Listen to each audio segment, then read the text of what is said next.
Nedavno se u knjižarama pojavila knjiga o Kamiju, teoretičarke književnosti Jasmine Ahmetagić.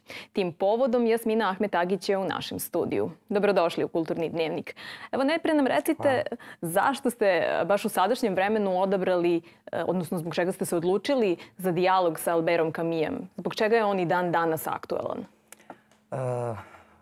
Klasici su aktuelni u svim vremenima i ja ne znam da je još bilo neko vreme koje je pokazalo da ovaj isti autor nije u tom vremenu aktuelan.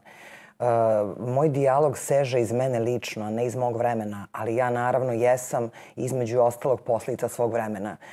U tom smislu, kada prepoznam kojim su to pitanjima ljudi privučeni, ja mislim da onaj ko je negde etičar, ko ima ta etička pitanja, negde mora da se okrene Kamiju. S druge strane, dva su ključna pitanja. Etika i s druge strane problem smrti i smisla čovjekovog života. To je nešto što će zauvek biti aktuelno i to je nešto što je svevremeno. Dakle, za mene je to Kami. A mi možemo naći još zaista množinu razloga zbog čega je, šta on to danas govori i zbog čega je danas aktuelan. Podnaslov knjige je Poetika mere. Koja je to mera zapravo i da li se možda iza prećutanog i neizgovorenog krije isto onoliko značenja koliko iza verbalnog stvari? Kod Kamija definitivno. Ako pogledamo opseg njegovih knjiga, najbolje njegove knjige baš i nisu podebele, nego su tanušne, a broj značenja je povučen u pozadinu iza reči.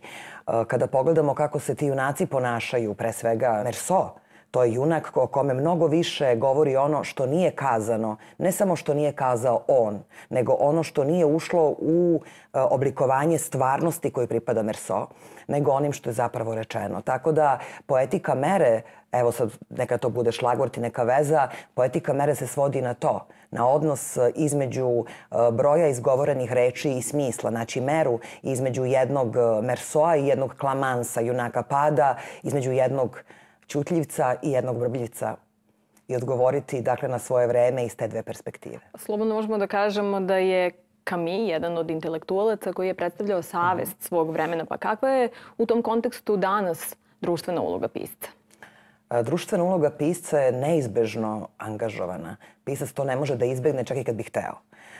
Time naravno niti mislim, niti mogu misliti na tendencioznu književnost koja prosto ne može da uzraste do autentične književnosti, ali pisac čim napiše rečenicu, on je angažovan. Da li je to uvek nekakva aktuelna stvarnost ili politička stvarnost, je drugo pitanje. Pisac koji napiše jednu bogatu, složenu, iznijansiranu rečenicu, angažovan je za boljeg čoveka, za intelektualca, za čoveka koji će dovoljno da se razvije da može da ga prati.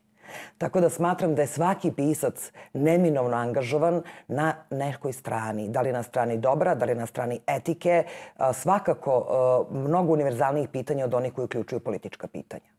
Najlepše vam hvala na vremenu koje ste izdvojili za Kulturni dnevnik. Hvala i vama.